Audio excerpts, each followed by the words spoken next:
दिल्ली विधानसभा चुनाव में सियासी हलचल खूब ज्यादा है और यही वजह है कि हर एक सीट पर नजर है।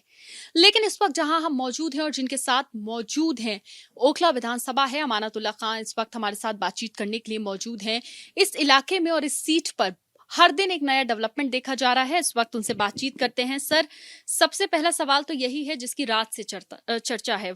सवाल ये कि आपके बेटे का एक वीडियो वायरल हो रहा है जिसमें जो एसएचओ हैं जामिया थाने के नरपाल सिंह, उनसे उनकी बातचीत होती है। एक बाइक है जिस पर वो बैठे थे, वो सीज कर ली गई है, उस पर चालान हुआ, वो बाइक थाने में है और शायद उसमें आपके बेटे ने कॉल मिलाया था और अब्बू करके वो बात कर रहे थे कि आपसे उनकी बातचीत हुई। क्या है पूरा मामला?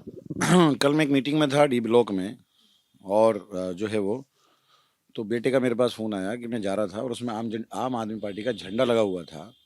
और उसकी वजह से उसको, मेरे बेटे को, उसने जानबूझ करके रोका। अगर यही किसी और का झंडा लगा हुआ था तो शायद नहीं रोका। और नरपाल सिंह जो है, बेपनाह बदतमीज़ इंसान है।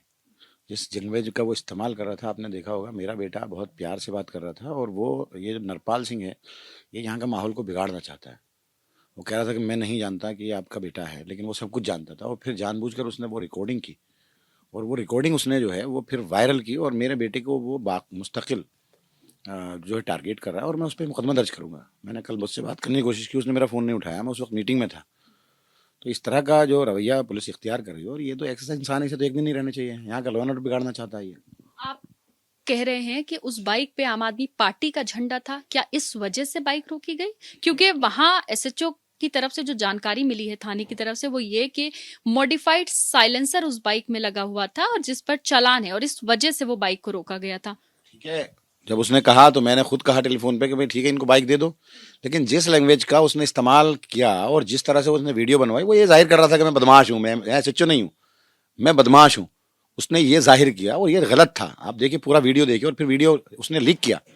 उसने खुद वीडियो बनवाया और वीडियो लीक किया और कहीं ना कहीं मेरे बेटे की इमेज खराब करने की कोशिश की और अपने आप को दबंग दिखाने की कोशिश की उसने।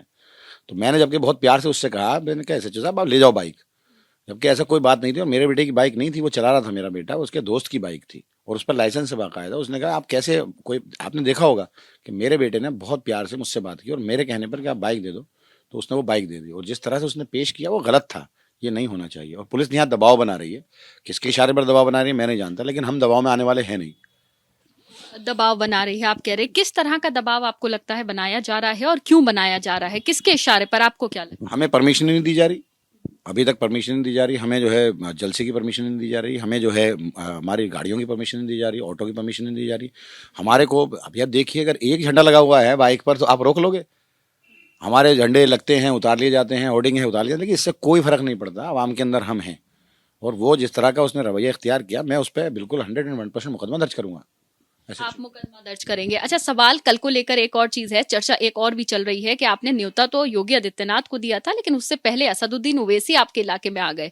जमकर उन्होंने प्रचार भी किया, बहुत भीड़ भी, हुजूम भी उनके साथ देखा गया। और वो जिस कॉन्फिडेंस से कह रहे हैं कि उनका कैंडिडेट जो है एआईएमआईएम का शफाउर रहमान, वो ओखला से जीत दर्ज करवाएंगे। अमानतुल्लाह खान को टक्कर वही दे रहे हैं? अमानतुल्लाह खां का मुकाबला बीजेपी से। और मनीष चौधरी हमारे सामने चुनाव लड़ रहा है।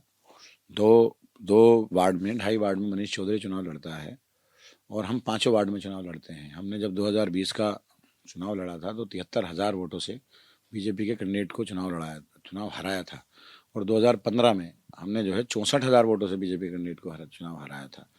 तो हमारा तो सीधा सीधा मुकाबला बीजेपी से। और बीजेपी जो है इस तरह का खेल खेल रही है कि हमारे वोटों को बंटवाने का वो काम कर रही है। और हम इलाके के लोग बहुत समझदार हैं, ओखला के लोग बहुत समझदार हैं। वोटों को कतई तौर पे तकसीम नहीं होने देंगे, क्योंकि वो जानते हैं कि अगर वोट का तकसीम होगा, यहाँ से बीजेपी जीतेगी। तो बीजेपी की दिल्ली में सरकार भी नहीं बन रही है और बीजेपी का अगर विधायक बन जाएगा तो हमारे इलाके के लोगों को बहुत परेशानी होगी। जो सेकुलर लोग हैं, जो हमारे साथ जो जे कॉलोनी के हैं, जो आली विहार के हैं, जो और दूसरी जगह के जो सेकुलर लोग हैं, जो आवाम है यहाँ की, उनको बहुत परेशानी होगी। तो इसलिए हमारे इलाके के पूरे ओखला का वोट तकसीम ना हो करके आम आदमी पार्टी की तरफ वोट आएगा और हम यहाँ से बहुत कंफर्टेबली इंशाल्लाह जीत हासिल करेंगे। क्या आपके इलाके में वोट बटे नहीं, सिर्फ आपको मिले, यही वजह है कि शाहीन बाग में अमानतुल्लाह खान ये कहते हुए जलसे में सुनाई पड़ते हैं और कई और जगह भी आपने इस बात को कहा है कि देखो बीजेपी ना जीत जाए, इसीलिए वोट सिर्फ आम आदमी पार्टी को दो। क्या ये डर का माहौल बना के या एक माहौल बना के अपनी तरफ वोट एकजुट करने की रणनीति अमानतुल्लाह खान की है? देखिए, हमसे आमने सामने बीजेपी कभी लड़ नहीं सकती, तो पीछे से जो है वार करती है और कई कैंडिडेट को बंटवारा करती है। बहुत सारे लोग ऐसे हैं जो कोई किसी को लड़ा रहा है और वो बीजे उसके एक दूसरा सपोर्टर बीजेपी को लड़ा रहा है। बहुत सारे लोग हैं कि कोई यहाँ पर जो है वो दूसरी पार्टी को तकसीम कर रहा है, उधर जाता है तो वो बीजेपी के साथ में देखे गए उनके वीडियोज हैं। तो बिल्कुल बीजेपी जो है वोटों को तकसीम करना चाहती है, और मैं क्योंकि यहाँ विधायक हूँ, मेरी जिम्मेदारी है कि बीजेपी अगर आएगी तो नुकसान होंगे, बीजेपी कैंडिडेट आएगा तो नुकसान होंगे, क्योंकि वो कम्युनल बात करते हैं, जो हमारे इलाके का ओखला का जो भाईचारा कहीं ना कहीं वो ख़त्म होगा। तो हम कतई तौर पे इलाके के लोग नहीं चाहते कि वोटों का तकसीम हो और बीजेपी यहाँ चुनाव जीते। आपके इलाके की बात असदुद्दीन ओवैसी ने भी की। उन्होंने कहा कि ओखला में काम नहीं हुआ, कुछ भी काम नहीं हुआ। अरविंद केजरीवाल को चैलेंज दे दिया उन्होंने। ओखला में क्या काम नहीं हुआ? ओखला में कोरोना हुआ, कोरोना के बाद दिल्ली दंगे हुए, और दिल्ली दंगों के बाद कोरोना हुआ, कोरोना के बाद जो है सारी एजेंसियां लग गई जो काम करने चाहिए थे। मैं भी चाहता था अपने इलाके में काम हो, लेकिन इन लोगों ने काम करने ही नहीं दिया। 16 सितंबर 2022 को इन लोगों ने मुझे अरेस्ट किया, एसीबी ने। उसके बाद से इन्होंने टारगेट किया, ईडी ने, सीबीआई ने, एसीबी ने पूरी तरह से जो है हर चीज़ तबाह कर दी। यहाँ शाहीन बाग को ये डेमोलेशन करना चाहते थे, मैं रोकने गया तो मुझ पर एफआईआर दर्ज कर दी। कंचन कुंज को डेमोलेशन करना चाहते थे, मैं वहाँ रोकने गया तो मुझ पर एफआईआर दर्ज की। एनआईए जफर इस्लाम साहब के यहाँ जमात इस्लामी में आ गई, मैं वहाँ रोकने गया, मैं गया ही था, बल्कि रोका भी नहीं वहाँ तो मैंने, मेरा जाना वहाँ, और इन लोगों ने मुझे एफआईआर दर्ज कर दी। तो ये, और अलग अलग स्टेट में एफआईआर दर्ज की। अब जेल भेज दिया मुझे। जेल भेजने से जब से आया हूँ 2 महीने में 24 घंटे काम कर रहा हूँ, और जनता मान रही है कि अगर मुझे 3 साल, कोरोना के बाद 3 साल मुझे मिले होते तो मैं पूरे इलाके को चमका देता। अब मैं तो जनता से कह रहा हूँ कि मुझे 6 महीने आप दे दो, 6 महीने में सारे मसाइल आपके हल कर दूंगा। 5 साल मिलेंगे, लेकिन मैं 6 महीने में इंशाल्लाह जितने भी मसाइल हैं ओखला के और बचे हुए जो इनकम्प्लीट वर्क्स हैं, काम सारे हो रहे हैं। इनकम्प्लीट जो वर्क हैं, जो मेरा अभी जल बोर्ड का पाइपलाइन हम डाल रहे हैं, जल बोर्ड का यूजीआर मुझे बनाना है, इलाके को पानी की रिक्वायरमेंट है, पानी हम देना है। मेरे दो है धोबी घाट एसपीएस 1 महीने के अंदर अंदर शुरू होना है, वो है। मेरा सीवर का काम इनकम्प्लीट है। अभी शाहीन बाग में आधे एरिया में सीवर डाल पाया हूँ, कुछ एरिया में रह गया है। अबुल फजल में मेरा सीवर नहीं पड़ा है। पटलाओ, जोगाबाई, जाकिर नगर में कंप्लीट सीवर पड़ गया, 1-2 गलियाँ रहती हैं। तो मैंने 1000 से ज़्यादा सड़कें और गलियाँ बनाई हैं, वो कुछ रह गई हैं, उनको मैं कंप्लीट कर रहा हूँ। तो ये क्या कह रहे काम नहीं हुआ है? काम तो हम ही ने किया। अस्पताल हमने यहाँ बनाया है, 24 घंटे आज यहाँ लाइट आती है। जब इनकी यहाँ हुकूमत थी तो जब आबादी कुछ भी नहीं थी, उससे 10 गुना ज़्यादा आबादी है, आज 24 घंटे लाइट है। सारी सड़कें ठीक हैं। ट्रैफिक पुलिस की जिम्मेदारी मैं निभा रहा हूँ कि अपने वॉलंटियर्स खड़े करके ट्रैफिक जाम खुलवा रहा हूँ, कूड़ा मैं उठा रहा हूँ। पानी की लाइनें हम सब जगह डाल चुके हैं, सिर्फ पानी देना है। एक अस्पताल एच ब्लॉक में हमने बनाया है सरिता बिहार में, उसको ओपन करना है। तो यही है, और उसके अलावा जो है स्कूल्स हमने बनाए हैं और स्कूल हमें बनाने हैं।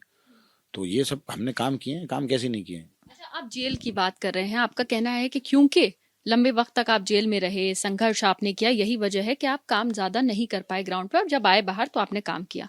असदुद्दीन ओवैसी ने कल ये भी कहा कि 6 महीने में अरविंद केजरीवाल को बेल मिल जाती है, लेकिन 5 साल में शफाउर रहमान को बेल नहीं मिलती है। कोई सेटिंग तो नहीं है? और उन्होंने आपका नाम भी कोट किया। उन्होंने ये कहा कि अमानतुल्लाह को बेल मिल जाती है, मनीष सिसोदिया को बेल मिल जाती है, शफाउर रहमान को बेल नहीं मिलती। सीधे तौर पे आपको भी उन्होंने टारगेट किया अरविंद केजरीवाल के साथ। मैं देखिए, मैं उनकी मैं बात नहीं करना चाहता। क्या बात करनी है उनकी? उनके बारे में सब जानते हैं। उनको जेल क्यों नहीं होती? बस इतना सा सवाल है मेरा कि उनको जेल क्यों नहीं होती, उन पर इनकम टैक्स क्यों नहीं आता, उन पर ईडी क्यों नहीं आता, उन पर सीबीआई क्यों नहीं है? उनसे ज़्यादा तो बीजेपी को कोई गलोचता नहीं है। उन पर तो बड़ा पैसा है। वो तो वाइट में जो हज़ारों करोड़ रुपया दिखाते हैं, वाइट में कितना पैसा है उनके पास। उन पर तो कभी ईडी। आजम खान जेल में देखो क्या हाल कर दिया, इमरान जो है मसूद का क्या हाल क्या हुआ, और तमाम नेताओं का क्या हाल हुआ। इन पर ये जेल क्यों नहीं जाते? दूसरे के पीछे छुप करके अपने आप को ये बेगुनाह साबित नहीं कर सकते। कितने वोटों से अमानतुल्लाह खान जीत दर्ज करवाएंगे ओखला में, अगर जीतते हैं? जो आपका कॉन्फिडेंस और मुस्कान कुछ इसी तरह का इशारा कर रही है। देखिए, ये तो अल्लाह के इल्म में है। मैं बहुत ज़्यादा इस पर वो नहीं कहूँगा। मैं तो चुनाव लड़ रहा हूँ, आवाम के बीच में हूँ, आवाम के बीच में रहा हूँ। 10 साल मेरे कुछ वक्त छोड़ करके, नहीं तो लोगों के बीच में रहा हूँ, बहुत मोहब्बत से रहा हूँ। आवाम ने मेरे लिए बहुत मोहब्बत की है, मेरे लिए दुआएं की हैं जब मैं जेल में गया हूँ, मसाजिद में। लेकिन क्या मुश्किल है ये चुनाव आपके? अब मुश्किल तो हर चुनाव मुश्किल होता है जब तक कि रिजल्ट ना आए। बीजेपी सामने है, वो किसी भी हद तक जा सकती है, किसी भी हद तक जा सकती है। तो इसलिए आसान नहीं है, क्योंकि हमारा मुकाबला बीजेपी से है। तो बीजेपी तो बहुत बड़ी पार्टी है, बहुत बड़ी ताकतवर पार्टी है। हमारी हैसियत नहीं है कि और चीज़ों में हम उनसे लड़ सकें, लेकिन आवाम में हम लड़ रहे हैं, इसलिए उम्मीद पूरी है और अल्लाह पर पूरा भरोसा है कि इंशाल्लाह बीजेपी के सामने हम अच्छे से जीतेंगे। ठीक है, बहुत शुक्रिया बात करने के लिए अमानतुल्लाह खान, जो अपनी जीत को लेकर विश्वास भी जता रहे हैं, जनता के बीच दिखाई दे रहे हैं, कई सारे सवालों के जवाब भी दिए। कैमरा पर्सन भूपेंद्र रावत के साथ Madiha Khan, ABP news, Delhi. For exclusive and insightful videos, subscribe to our new channel ABP Live Premium.